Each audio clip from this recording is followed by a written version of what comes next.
오늘 주일 오후 예배의 자리에 나오신 모든 성도님들께 하나님의 은총이 함께하기를 바랍니다. 오늘은 전도서 8장의 말씀입니다. 내용을 보시면은 1절로 8절 전반절에는 누가 지혜 있는 자인가, 그리고 9절 이후에는 세상의 불의에 대해서 말씀하고 있습니다. 주로 1절로 8절의 말씀을 자세히 살펴보도록 하겠습니다. 먼저 전도서 8장 17절을 우리 화면에 나와 있는데요. 함께 읽어보도록 하겠습니다. 시작. 또 내가 하나님의 모든 행사를 살펴보니 해 아래에서 행해지는 일을 사람이 능히 알아낼 수 없도다. 사람이 아무리 애써 알아보려고 할지라도 능히 알지 못하나니 비록 지혜자가 아노라 할지라도 능히 알아내지 못하리로다. 한마디로 말씀드리면은 해 아래에는 진정한 지혜자가 없었다고 전도자는 말하고 있습니다. 이만큼 인간의 지식과 머리로는 사물의 이치를, 지혜를 모두 파악할 수가 없다는 것입니다.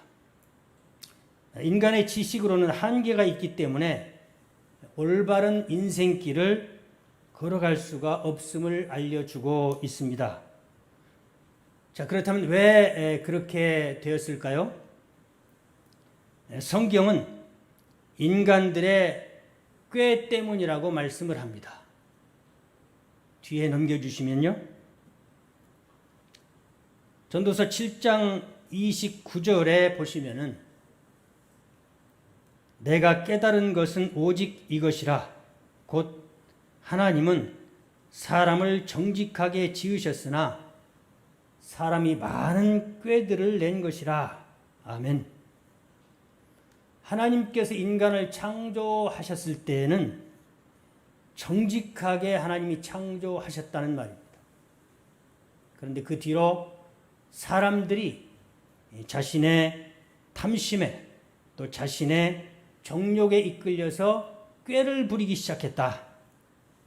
그래서 이 사람들이 불행을 자초했다고 말씀하시는 것입니다. 여기서 정직하게 지으셨다는 말은 바르게 살 수 있도록 하나님께서 능력도 주시고 완전하게 만들어 주셨음에도 불구하고 하나님께서 이렇게 세상을 잘 다스리면서 세상의 이치를 깨닫게 하도록 능력도 주셨지만 사람이 자신의 무덤을 팠다는 것입니다. 사람들이 많은 꾀를 냈다는 말은 하나님께서 주신 능력을 선하게 사용하지 않고 악을 도모하기도 하고 죄를 범하는 데 사용했다는 말입니다. 우리가 전도서를 그동안 읽어보셔서 알겠지만 이 솔로몬은 수많은 노력을 했습니다. 그래서 뒤에 보시면 그토록 솔로몬이 찾아 헤맸고 깊이 연구했는데도 불구하고 자신이 완전히 깨달을 수가 없었다.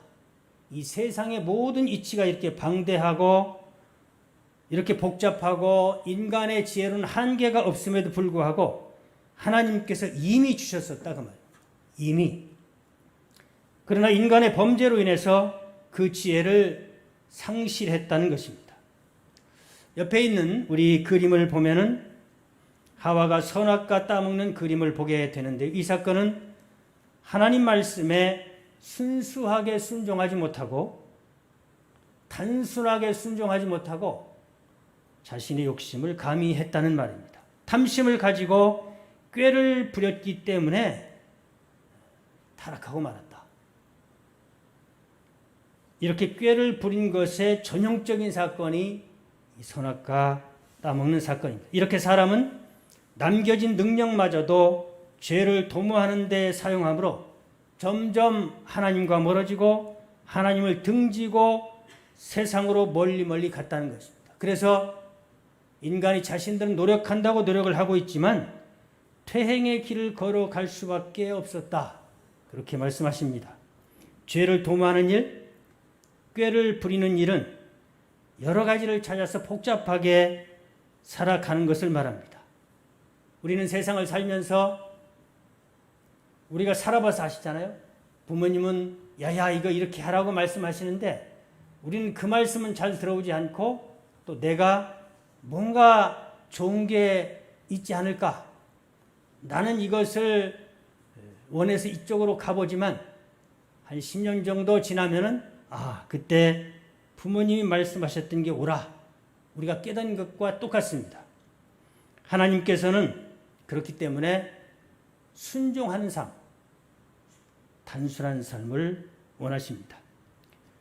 이러한 인간의 성향을 잘 아는 사도 바울은 뒤에서 로마서에서 이렇게 말씀합니다. 또한 너희 지체를 불의의 병기로 죄에게 드리지 말고 오직 너희 자신을 죽은 자 가운데서 다시 산 자같이 하나님께 드리며 너희 지체를 의의 병기로 하나님께 드리라. 그렇게 권면을 하고 있습니다. 즉 구원받은 성도들 역시 하나님 베푸신 구원과 축복, 자유와 은총을 또다시 변질시키고 퇴행시킬 수 있음을 말씀하고 있는 것입니다. 지금도 우리는 하나님의 말씀이 옳고 하나님의 말씀에 순종하라고 말을 하고 또 우리가 그렇게 배우고 있지만 지금도 내 뜻에 따라서 살기 때문에 결국 이 복음이 활개를 피지 못하고 복음이 작동하지 못하고 퇴행시키고 있는 것입니다. 그러므로 근신하고 순종과 헌신의 삶을 살아서 하나님의 은혜를 떠나지 말고 주신 은총을 퇴행시키지 말아야 하겠습니다. 전도자 솔로몬은 8장에 들어와서 그러므로 잔꾀를 부리지 말고 하나님의 말씀에서 가르치는 지혜로 살라고 말씀하고 있습니다. 그렇다면 지혜 있는 자는 누구일까요? 첫 번째로 지혜 있는 자는 여호와를 경외하는 자입니다. 1절 말씀에서 지혜자는 사물의 이치를 아는 자라고 말씀했습니다. 만물의 이치 곧 만물의 원인과 결과, 만물의 시작과 끝을 아는 자라는 말입니다. 그리하여 세상 사이에 어떻게 대처하면서 살아야 할지 또 어떻게 이 순간에 행동해야 할지를 아는 사람, 그 사람이 이치를 아는 사람입니다. 다시 말해서 하나님의 뜻을 분별하고 올바른 선택을 하는 자를 말합니다. 여호와를 경외하는 자에게는 이러한 지혜를 하나님께서 주신다고 말씀하십니다. 시편 25편 12절 말씀을 우리가 합독하겠습니다. 시작. 여호와를 경외하는 자 누구냐? 그가 택할 길을 그에게 가르치시리로다. 아멘. 이 표준 세번역으로 다시 한번 읽어보겠습니다. 주님을 경외하는 사람이 누굽니까? 그가 선택해야 할 길을 주님께서 그에게 가르쳐 주실 것입니다. 아멘. 하나님을 경외하는 지혜로운 자에게는 그가 택할 길을 아는 지혜를 주시겠다고 말씀하십니다. 그러니까 사람이 자기 머리를 쓰고 자기가 노력을 하고 또 얘가 모략을 세워도 인간은 알 수가 없다. 하나님을 경외할 때에 하나님이 지혜를 내려주신다는 말씀입니다. 즉 인생길에서 올바른 선택을 하도록 필요한 지혜를 주신다는 말씀입니다. 그래서 기쁨과 평안이 넘치는 축복의 삶을 살도록 인도하시겠다는 약속의 말씀이고 축복의 말씀입니다. 사랑하는 성도 여러분, 지금 마음이 어떠십니까? 어떤 상태입니까? 뒷장에 보시면은 옆에 그림에 여러 가지 얼굴 표정이 나와 있습니다. 똑같은 사람이 얼굴 표정을 지었습니다. 나는 지금 어떤 표정일까? 물론 이제 예배당에 계시고 또 여기 나오신 분들은 하나님을 경외하고 또 말씀을 순종하는 분들이기 때문에 얼굴이 편안해 보이십니다. 그런데요, 우리가 사람을 만날 때 그분의 얼굴을 보면 그분의 지금 상태를 잘 알 수 있습니다. 또 주일날 예배당에 오실 때의 표정들이 다 다르죠. 그것은 그분의 마음 상태가 다르다는 것입니다. 자, 이렇게 얼굴을 보면은 그분의 현재 상태를 알 수가 있습니다. 우리가 상대방과 말을 하지 않아도 상대방의 상태를 알 수 있는 것입니다. 사람들은 모두 다 마음의 표지판을 가지고 있다고 합니다. 사람의 마음을 표시하는 표지판이 무엇일까요? 그것은 얼굴입니다. 얼굴을 보면 그 사람의 마음을 알 수가 있습니다. 그렇다면 지혜자의 얼굴은 어떨까요? 뒤에 보시겠습니다. 오늘 1절에 보시면 사물의 이치를 아는 자는 그의 얼굴에 광채, 즉 빛이 난다고 말씀하고 있습니다. 이 말은 사나운 얼굴이 하나님의 지혜로 변할 수 있다는 말입니다. 우리가 잘 아는 내용이지만 이게 그렇게 실천이 되기는 어렵습니다. 에스겔서 36장 26절 말씀을 보시면은 또 새 영을 너희 속에 두고 새 마음을 너희에게 주되 너희 육신에서 굳은 마음을 제거하고 부드러운 마음을 줄 것이며 또 내 영을 너희 속에 두어 너희로 내 율례를 행하게 하리니 너희가 내 규례를 지켜 행할지라. 아멘. 하나님께서는 우리의 굳은 마음을 제거할 수 있다고 말씀하십니다. 그런데요, 우리 성도님들이 잘 아시겠지만 사람의 마음처럼 변화시키기가 힘든 그런 부분도 없는 것을 잘 아실 것입니다. 때문에 우리 자신도 어떻게 하면은 이제 오늘 말씀해 주신 대로 내 마음속에 부드러운 마음을 항상 있게 할 것인가? 성령님만이 하실 수 있다고 오늘 말씀해 주시고 있습니다. 새 영을 너희 마음에 부어 주시겠다. 하나님께서는 새 마음을 주셔서 마음을 부드럽게 해 주십니다. 실제로 우리 이웃 가운데 사나웠던 분이 예수 믿고 양처럼 순하게 변한 분들을 우리는 많이 보고 있습니다. 이분들이 예수 믿고 변화받은 것입니다. 아무쪼록 우리 주변에 또 그런 분들이 많이 있게 되기를 원합니다. 자, 그리스도인들은 자신의 얼굴에 책임을 져야 합니다.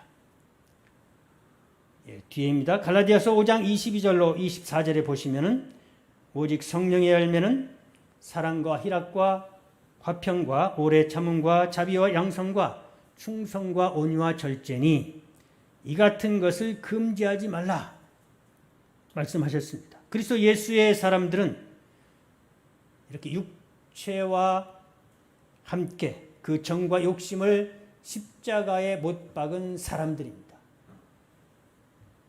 그래서 그리스도인이라면은 마음이 편해야 되는 것이죠. 이처럼 성령과 지혜를 얻으면 얼굴이 환하게 된다는 것입니다. 아브라함 링컨은 나이 40이 되면은 자기 얼굴에 책임을 져야 한다고 말을 했습니다. 이처럼 사람이 예수를 믿는다면 자기 얼굴에 책임을 져야 할 것입니다. 예수 믿는 신자라면 환한 얼굴을 하는 것이 정상인 것이죠. 이런 사람은 예수님 모시고 하나님을 경외하는 사람이기 때문입니다.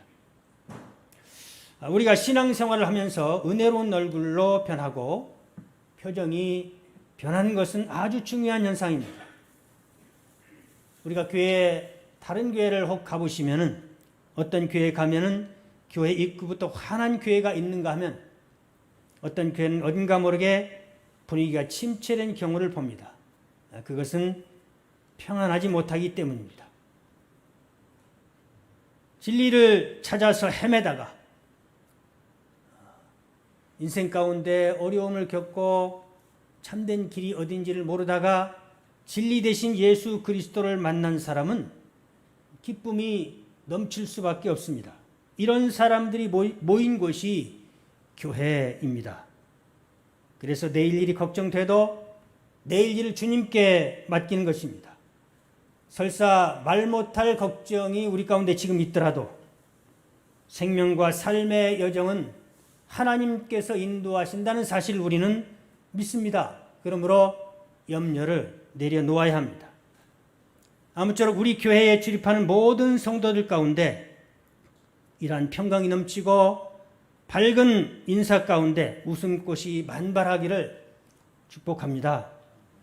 두 번째로 지혜 있는 자는 여호와께 순종하는 자입니다. 2절 말씀입니다. 내가 권하노라 왕의 명령을 지키라 이미 하나님을 가리켜 맹세하였음이니라. 아멘. 지혜로운 자는 왕의 명령을 지키는 자인데요. 여기서 왕이란 만왕의 왕 대신 우리 하나님을 가리킵니다. 또한 두 번째는 이 세상의 왕들을 가리키기도 합니다. 하나님께서 우리가 잘 아는 것처럼 직접 통치하시던 사사기 시대에는 왕이 없었습니다. 그러나 백성들이 왕을 요청하였기에 하나님께서 왕을 허락하셨습니다. 사실은 마지못해 왕을 허락했습니다. 진정한 왕인 여호와 하나님을 알지 못하는 백성들의 잘못된 지혜에서 나온 왕의 요청을 하나님은 불편함에도 불구하고 허락을 했습니다. 그러면서 유의할 사항을 제시했던 것이죠. 왕에게 하나님의 권한을 위임했습니다. 대리 통치하도록 세운 것입니다. 그러므로 하나님께 맹세한 순종을 잊지 말고 왕의 명령을 지키라고 말씀하시는 것입니다. 왕께 순종한다면 무슨 뜻일까요? 3절로 4절 말씀에는 이런 말씀이 있습니다. 왕 앞에서 물러가기를 급하게 하지 말며 악한 것을 일삼지 말라. 왕은 자기가 하고자 하는 것을 다 행함이니라. 왕의 말은 권능이 있나니 누가 그에게 이르기를 왕께서 무엇을 하시나이까 할 수 있으랴. 왕께 다른 말을 초만할 수 없다는 말입니다. 물러가기를 급하게 한다는 말은 무례한 행동입니다. 반항적인 태도일 수 있습니다. 악한 것을 일삼는 일은 왕의 말을 듣지 않고 상습적으로 어길 때 나오는 상황입니다. 이러한 태도는 하나님이 세우신 왕의 권세에 도전하는 것이고 정한 법을 어기는 것이라는 것입니다. 그래서 왕은 하나님께서 대리 통치하도록 위탁한 직책이라는 것입니다.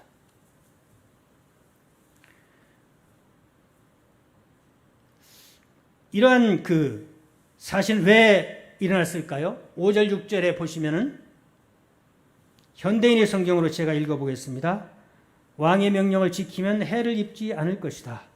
지혜로운 사람은 왕의 명령을 수행할 시기와 방법을 안다. 모든 일을 하는 데는 적절한 시기와 방법이 있으나 우리는 그것에 대해서 잘 모르고 있다.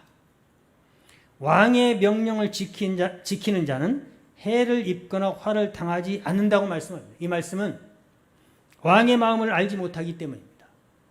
그래서 왕이 제대로 된 왕이 시키는 대로 순종할 때에 화를 입지 않고 평안할 수 있다. 그 말씀입니다. 물론 세상 임금에게 무조건 순종해야 하는 것은 아닙니다.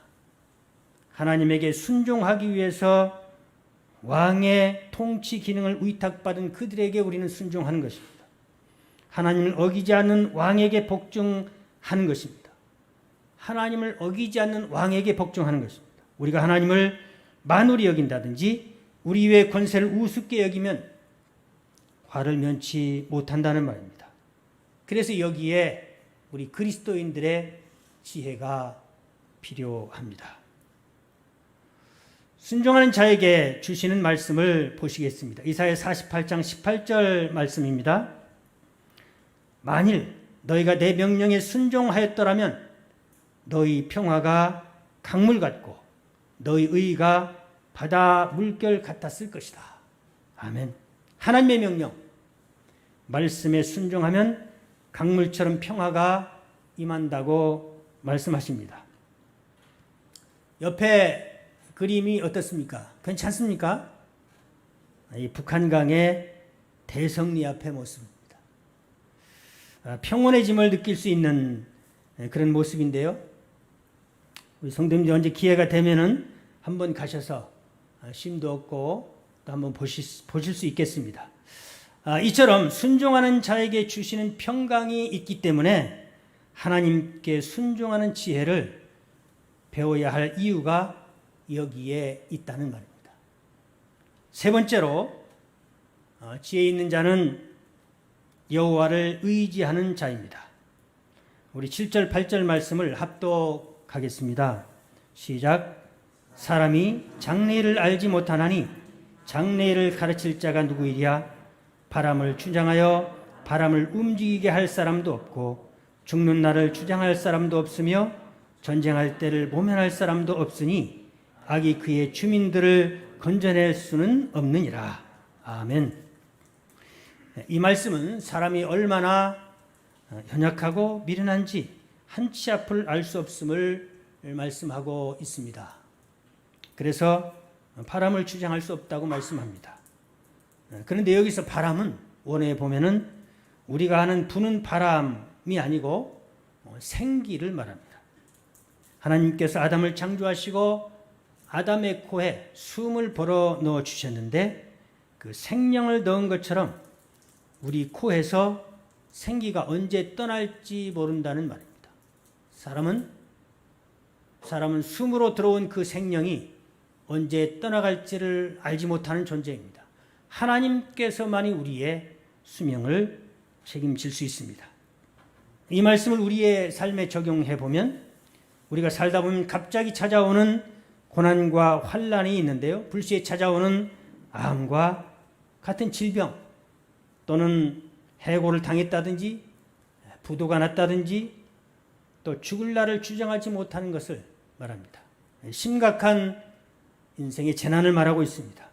우리 코에서 생기가 언제 떠날는지 사람은 모르기 때문에 이렇게 언제 꺼질지 모르는 촛불과 같은 게 인생이라고 하나님은 말씀하고 계십니다. 그런데 어떻게 고집을 피우고 자기 생각이 옳다고 교만할 수 있는가? 그렇게 말씀하시는 것입니다. 또한 전쟁이 덮쳐오면 벗어날 길도 없는 것입니다. 우리가 살 수가 없습니다. 악한 일을 한다면 마찬가지로 이렇게 방할 수밖에 없다는 말입니다. 철저하게 사람들은 장기적으로 자기의 계획을 세우기도 하고 또 10년 계획, 20년 계획, 젊은 사람은 50년 계획을 세워보지만 그것도 부질없는 일이라고 말씀하심을 우리가 잘 아실 수 있어야 되겠습니다. 배우 김영호 씨라는 분이 있습니다. 영상 시청을 짧게 할까 싶었는데 MBC 저작권에 의해서 저촉이 된다고 해서 볼 수 없게 됐는데요. 배우 김영호 씨는 배우이면서 가수입니다. 아시는 분은 아시겠지만 그는 육종암이라는 확진을 받기 전에 뮤지컬 아이언 마스크에서 칼싸움을 하는 장면을 연습하다가 다리에 칼을 맞았다고 합니다. 그래서 허벅지 근육이 파열되는 부상을 입었습니다. 괜찮은 줄 알았는데 혹이 자꾸 커지면서 20cm 정도까지 커졌을 때 그는 이제 의사의 진단으로 육종암인 것을 알았다고 합니다. 처음엔 육종암인 줄 몰랐다고 하는데 병원에서 초기에 오진을 한 것입니다. 그런데 그 종양이 암이라는 말을 듣고 그는 엄청난 충격을 받았다고 합니다. 자기가 몸이 건강했는데 내가 왜 암이 온 것인가? 그래서 넋이 나가 일주일 동안 기억을 할 수가 없이 혼이 나가버린 것과 같았다고 합니다. 나중에 의사가 전화가 와가지고 빨리 와서 수술 받아라. 그 말을 듣고 정신이 돌아왔다고 하는데요. 이렇게 암투병으로 그는 불교인이었습니다. 그런데 이 청천벽력 같은 암 선고를 받고 나니까 겁이 나기도 하고 또 다급해서 하나님을 찾았습니다. 하나님, 저를 만약에 고쳐주신다면 제가 교회에 나가겠습니다. 이렇게 기도했다는 것입니다. 불교인이. 그래서 하나님께서 그날 밤에 찾아오셨대요. 그래서 십자가를 주셨대요. 십자가를 받았답니다. 그래서 혹이나해서 다음날 아침에 병이 떠나갔을까 그러고 진단을 받았는데 병은 그대로 있었다는 것입니다. 그런데 다음날 또 하나님이 나타나셔서 또 안심을 시켜 주셨습니다. 그래서 그는 암이 더 이상 번지지 않았다고 하는데요. 그렇게 해서 하나님과 약속을 했기에 지금은 교회에 나간다고 합니다. 탤런트 김영호 씨가 MBC 라디오스타에 나와서 그가 만난 하나님을 증거한 것인데요. 하나님께서 앞으로 김형호 씨를 통해서 얼마나 아름다운 일을 이루실까 내심 기대가 됩니다. 이렇듯 우리 인간은 얼마나 연약한 존재인지 모릅니다. 건강하다고 오래 산다고요? 그건 우리의 생각입니다. 부자이면 오래 살 수 있을까요? 그렇지 않습니다. 자녀가 잘 되고 또 좋은 집이 있으면 내가 오래 살 수 있을까요? 그것도 아닙니다. 하나님과는 상관없이 살았던 그가 암투병 가운데 인간의 연약함을 절감한 것입니다. 아, 내가 이렇게 연약하구나.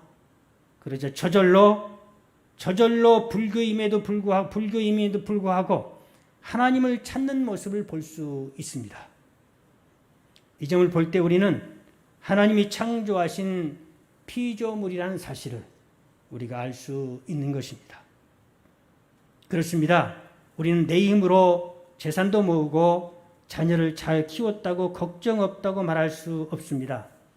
내가 가진 것을 의지하지 말아야 합니다. 오직 겸손하게 하나님만 의지하고 사는 사람이 지혜 있는 사람입니다. 이런 사람은 지혜이신 예수 그리스도를 믿는 성도입니다. 고린도전서 1장 24절 말씀을 함께 우리 읽어보겠습니다. 시작.